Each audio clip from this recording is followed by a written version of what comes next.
안녕하세요. 주식한스푼입니다. 이번 주 수요일 외국인들의 대량 매도로 인해 코스피 전체가 크게 흔들린 한 주였습니다. 한화오션도 단기간에 주가가 많이 올라 조정을 받았지만 너무 걱정하지 않으셔도 됩니다. 코스피도 한화오션도 잠시 숨고르게 하는 단기 조정일 뿐이고 펀드멘탈에는 전혀 변화가 없습니다. 저번에도 한화오션이 12만원 찍고 잠시 조정받은 뒤 고점을 돌파했던 것처럼 이번에도 잠시 숨고르게 하다가 새로 만든 15만원 고점을 돌파할 가능성이 큽니다. 혹시 이번 주 수요일 목요일 조정장에서 매수하신 분 계실까요? 조정 시 매수하신 분들은 제가 그동안 올린 영상들을 잘 귀담아 들으셨던 분들일 겁니다. 제가 항상 말씀드리죠. 한화오션처럼 좋은 종목은 상승 추세가 꺾이지 않는 한 하락 시 매수, 상승 시 매도를 반복하면 됩니다. 이번 15만원 고점은 저번보다 훨씬 짧은 시간 안에 돌파할 수 있을 거라 봅니다. 이유 몇 가지 말씀드리면 실적은 내후년까지 좋아질 전망이고 조선업체가 3분기는 비수기임에도 불구하고 한화오션은 폭발적인 실적을 발표했습니다. 4분기는 더 좋을 것으로 예상되고요. 그리고 아직 실적에 반영되지 않은 미 방산 분야 진출 가능성만으로도 한화오션은 새로운 패러다임을 열 수 있습니다. 2007년 고점이었던 28만원을 넘어서는 건 시간 문제라고 생각합니다. 요즘 조선에서 중요한 이슈는 바로 잠수함입니다. 잠수함 관련 뉴스가 하루가 멀다 하고 나오면서 조선주에 대한 관심이 커지고 있습니다. 해외에서도 트럼프 대통령이 한국 핵추진 잠수함 승인 이후 많은 나라들이 한국형 잠수함에 관심을 가지기 시작했습니다. 현대중공업은 페루와 차세대 잠수함 공동개발 LOI를 체결했고 한화오션은 필리핀에 3,000톤급 잠수함 도입을 제안했습니다. 그리고 남미 LNT나 에콰도르, 동남아 인도네시아, 태국, 중동의 사우디까지 현재 모두 잠수함 도입을 검토 중입니다. 한화오션은 현재 진행 중인 폴란드 8조 규모 잠수함 수주 후보이며 캐나다 60조 규모 잠수함 최종 결선에도 올라와 있습니다. 이어지는 영상에는 미 해군 연구소에서 해양 전문가들이 왜 미국의 재래식 잠수함이 필요한지 토론하는 내용을 담았습니다. 이 내용을 보시면 왜 하나가 이번에 시가총액 기준 대한민국 재계 순위 4위로 껑충 뛴 건지 이해하실 수 있을 겁니다. 현재 미국에서 핵잠수함 한 대 건조 기간은 9년, 비용은 40억 달러입니다. 우리 돈으로 6조가 조금 안 되는 돈입니다. 반면 한국의 디젤 추진 잠수함은 건조 기간과 비용 모두 훨씬 효율적입니다. 하나 김동관 부회장이 미국 필리 조선소 인수는 앞을 몇 수나 내다본 결정인지 알 수 있는 대목입니다. 저는 이만 여기서 마무리하겠습니다. 한화오션으로 하락 시 매수, 상승 시 매도 반복하면서 우리 함께 많은 수익 내보아요. 구독자 여러분 모두 즐거운 주말 되세요. Welcome to the Proceedings Podcast. I'm Bill Hamlet, the Editor-in-Chief at the U.S. Naval Institute. It's Friday, the 10th of October, 2025. Good to have you on board, everyone. Today's episode is brought to you by Booz Allen. Booz Allen delivers outcomes with speed for the nation's most critical defense priorities. Work with solution engineers who use AI, cyber, and quantum to help warfighters collaborate faster with allies and partners from the open seas to the edge of space. Learn more at boozallen.com/defense. Mark your calendar for the Naval Institute's annual Defense Forum Washington, coming up on 10 December at the International Spy Museum in downtown Washington, D.C. Starts at 1300. It'll go to about 1700, followed by a reception. The Secretary of the Navy and the Chief of Naval Operations are both confirmed speakers. This year's theme is Accelerating Shipbuilding to Pace the Threat. To get more information, go to usni.org/events. All right, let's get to my guests. Today, I've got Navy Lieutenant Commanders Jim Halsall and Jordan Spector. They are authors of 2 articles in the October issue of Proceedings that examine the potential of conventional submarines for the U.S. Navy. In other words, diesel-electric submarines. Jim, Jordan, welcome to the show. Thanks, Bill. Great to be here. Thanks. All right, we've got just for our listeners, there's Jordan is over in Germany, and there's a slight delay, so we'll try to edit that out.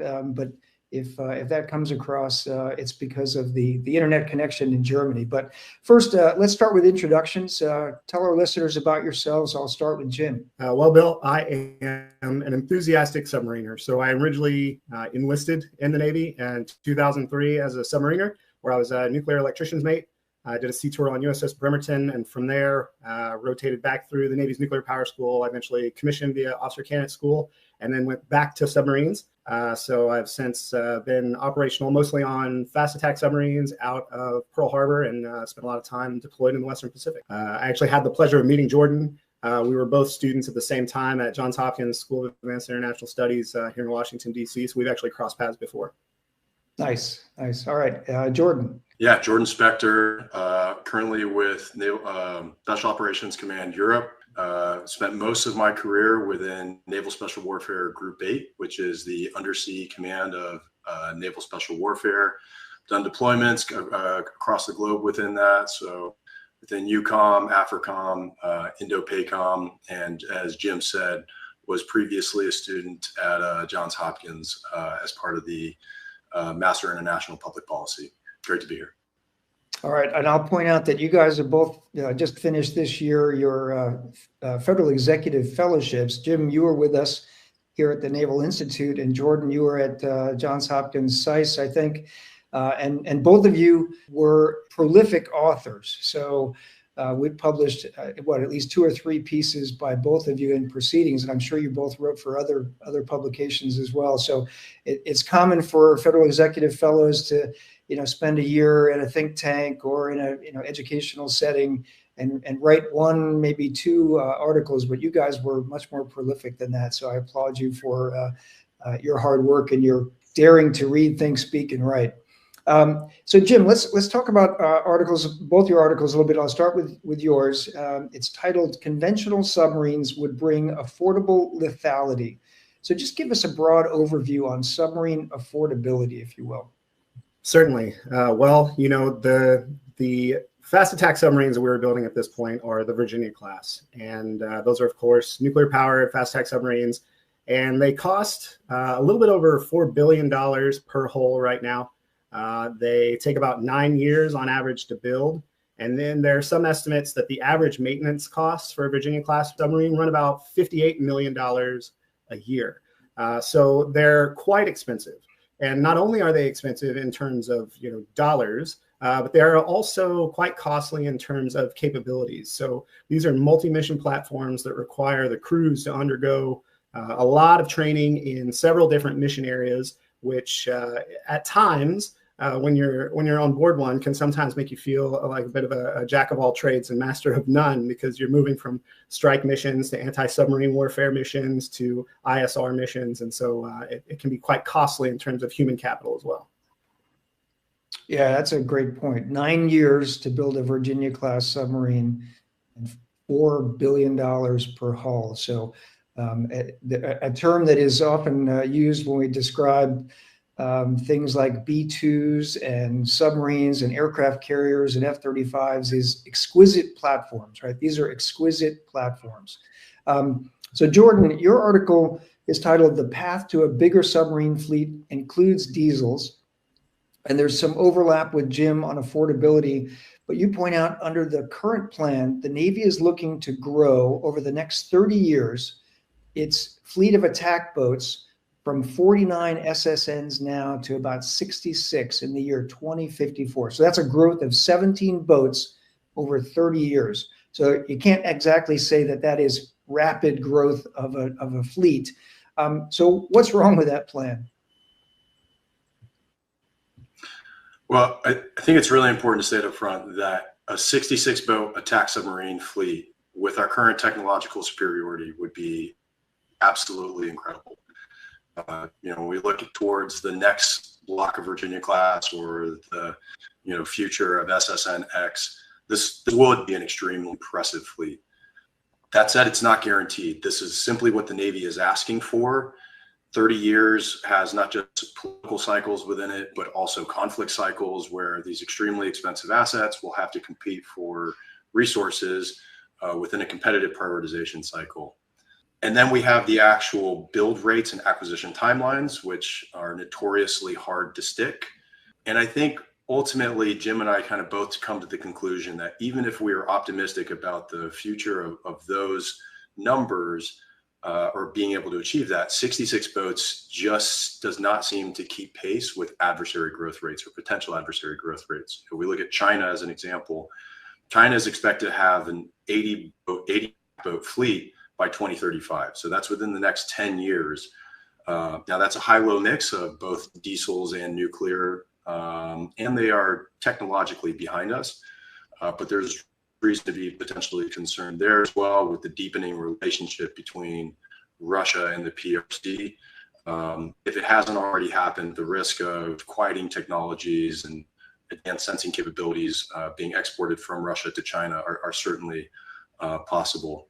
And China also doesn't have to worry about a two-ocean construct, right? So they can put all their boats in the Pacific with no real limitations. Even if we are in conflict, we still have to have a capacity in the Atlantic. So ultimately, it just becomes an issue of scale. That can be partially mitigated through unmanned systems, but I think ultimately that does create new problems in terms of trying to have guaranteed command and control over unmanned assets, or having 100% confidence or full confidence in these systems to be able to have automated decision making up to and including the point of lethal action. I think diesels provide kind of the most rational intermediate option. Got it. Yeah, those are great points. And I want to point out, it's really important because there's been some snide comments about both these articles online and especially on social media. What I take away from a lot of those comments is that the people who are making comments aren't even reading the articles before they comment on them. But, that's kind of normal for social media snark. But I will point out that neither of you are calling for fewer SSNs, right? You're not saying we don't need as many nuclear boats as are currently planned. You're both saying yes and, right? That 66 or whatever the future force structure of the nuclear submarine force is good. It's important. It's vital. It's key. We have to dedicate that to that. But you can only a nuclear powered submarine can only be in one place at one time. And there's missions that diesel submarines, modern diesel electric submarines with advanced technology, we'll get to those in a minute, can do at a much lower price point, that perhaps you don't need the exquisite, Virginia class or whatever comes after a Virginia class submarine. So that's an important foot stomper. Neither of these authors are saying we need fewer SSNs. They're both saying yes, and we also need perhaps some diesel submarines. So let's talk about capabilities of modern diesel electric boats. And so I'll ask each of you to touch on a couple of those advantages or impressive capabilities that you see when you look at conventional submarines around the world today. So I'll go with Jim first and then Jordan. Thanks, Bill. Yeah, so there are a number of impressive conventionally powered submarines right now being operated both by our adversaries and our partners. So if you look at the Soryu class that Japan built and the Taige class that they are now building, one really notable thing there is that the Japanese have begun to integrate lithium-ion batteries into their submarines, which is the leap that we haven't taken yet. But those new battery technologies really extend the time between needing to charge those batteries, right? So some navies refer to that as the indiscretion ratio, the amount of time that you can go without making a bunch of noise running that diesel engine that is the diesel half of a diesel electric submarine. So you're seeing extended windows where you do not have to snorkel, which of course is great for maintaining stealth, because a diesel submarine is most vulnerable when it is up at periscope depth with the snorkel out of the water. It's vulnerable because it's making noise. It's vulnerable because it has appendages above the waterline that are vulnerable to radar detection, right? So Taige, I think for the Japanese is a huge prompt jump in capability there with the lithium-ion battery incorporation. You're also seeing the Koreans have built the KSS-3 class submarine, and that is notable for a couple reasons. It's their first, indigenously designed and built submarine in Korea. They've been operating German-designed Type 209s and Type 214s for a number of years, but this is really a step in their own domestic engineering capability. And then the other big thing about KSS-3 is they are now incorporating vertical launch cells, so the ability to shoot cruise missiles out of those submarines, which is really, I think, a key sort of linchpin additional technology that has to be coupled with these conventional submarines to make them really potent. The other sort of side of the coin would be the diesel electric submarines that our adversaries are fielding. And most notably there are the Kilo class submarines. So the Kilo 4 Bravo in particular that Russia builds, and they also export to countries to include the People's Republic of China. So ask anybody who's ever done ASW operations trying to find a Kilo 4 Bravo, and those are very capable, very quiet, stealthy submarines that do affect our planning cycle. Yeah, it's a great point.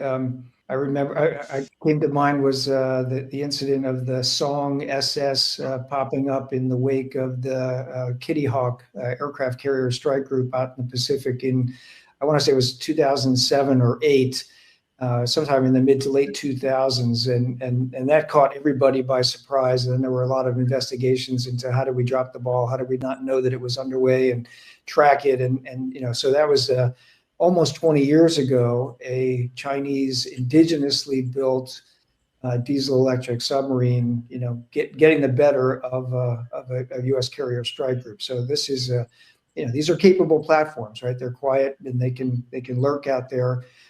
Give us a sense of, you said the Taige class SSKs that the Japanese are building now with lithium-ion batteries. If they're doing 2 or 3 knots, can they go 6, 7, 8 days? What's sort of the length of time between having to snorkel? So obviously the real technical details there aren't widely promulgated, but it's to assume that at slow speeds like that, 2 to 3 knots, just sort of sustaining their presence, staying on station, being ready to go. It's not unreasonable to think we're talking more than 6 or 7 days. We're talking close to maybe a couple weeks between snorkeling cycles if the hotel loads are low. Wow.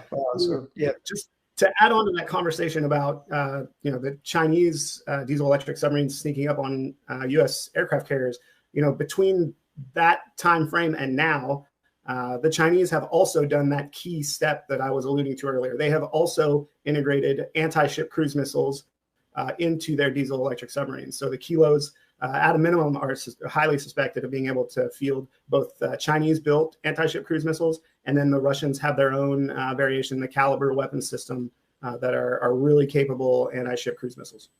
Yeah, great point. Jordan, anything to add from your perspective? Yeah, I mean, hugely important. Just how capable these assets are. They are very quiet, especially when they are in battery mode. And with air-independent propulsion, this capability that a lot of nations are fielding, not all, but a lot are fielding within their diesel electrics, they're able to charge their batteries without snorkeling at all. So there's no surface appendage, no wake. They're able to remain submerged the entire time. There's a greater acoustic signature when they're doing that, but as Jim said, they don't have to run that very often, especially when they're just loitering. And I think that's a point that I'd like to park on just a little bit. A lot of the criticism around diesels is that they don't offer the same speed, the same endurance, the same type of, I would call like sub versus sub capabilities that a nuclear boat does. Completely true. And they're not designed to. These boats are designed to be ambushers. They get into an operational area, they park there or they loiter there for whatever time it takes for whatever their target is to come into that area. And that's when they attack, right? So, you have the incident with in the Sea of Japan that you're referencing. And then there's also the kind of infamous incident where a Swedish submarine during, I think, the Millennium Challenger or one of the big exercises after that, Swedish submarine was able to virtually sink the carrier a number of times and also take down a number of other assets in those exercises. Kind of the point being there, when these assets are used to their full capabilities and as intended, as designed, they are very, very capable. And they also have, I'd say, a couple of other unique things and as gap fills that I think are important too.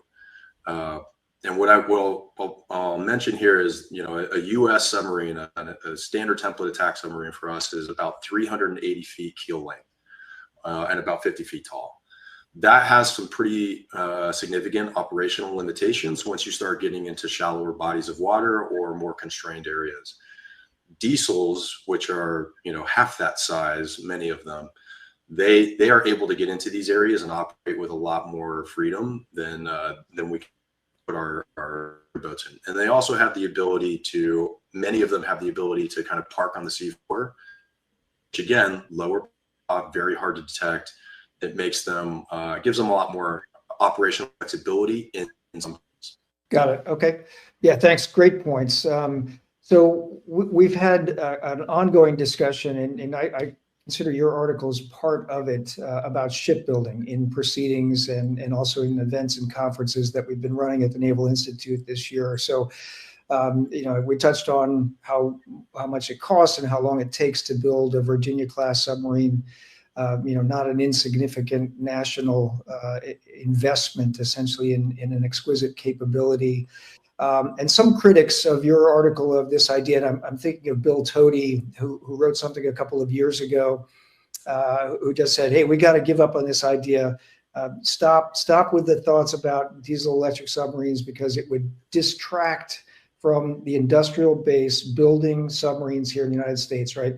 So it's not that we couldn't build diesel submarines in the United States. It's just that in order to do that, you'd be eating up some of the industrial capacity that we desperately need to be focused, full-throated focus on building SSNs and SSBNs. So any thoughts, how would you respond to that, criticism of the argument or to that question? I'll go to Jim first. Yeah, Bill. So I think, one, that's a pretty valid concern. Our maritime industrial base is extremely strained.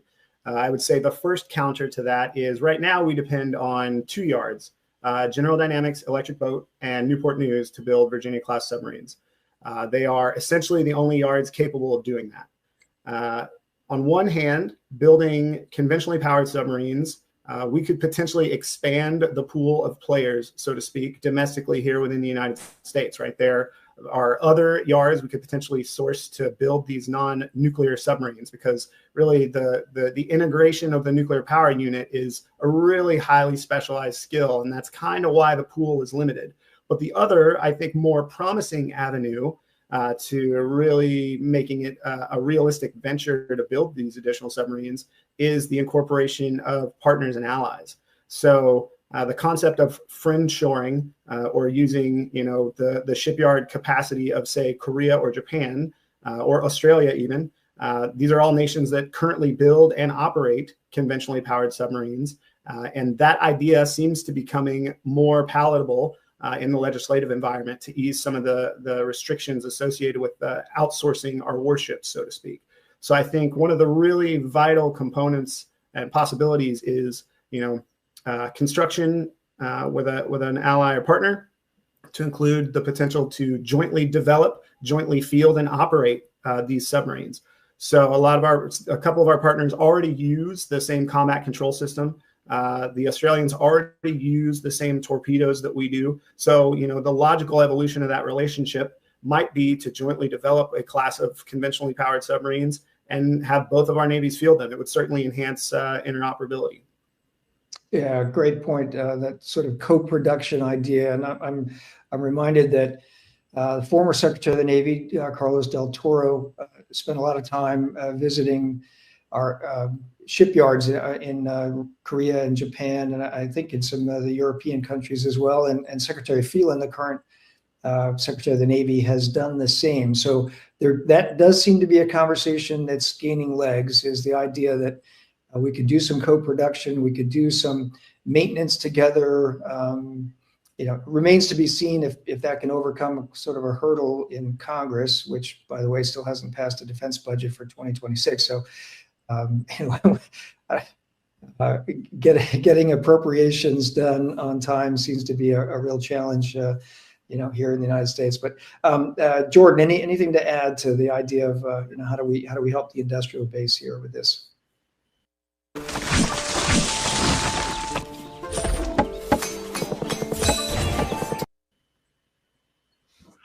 No, I think Jim hit the nail on the head there. I mean, there's lots of options that we have in terms of minimizing or completely negating any impact to the existing nuclear submarine defense industrial base. But I would say, the argument, at least logically, does have some consideration.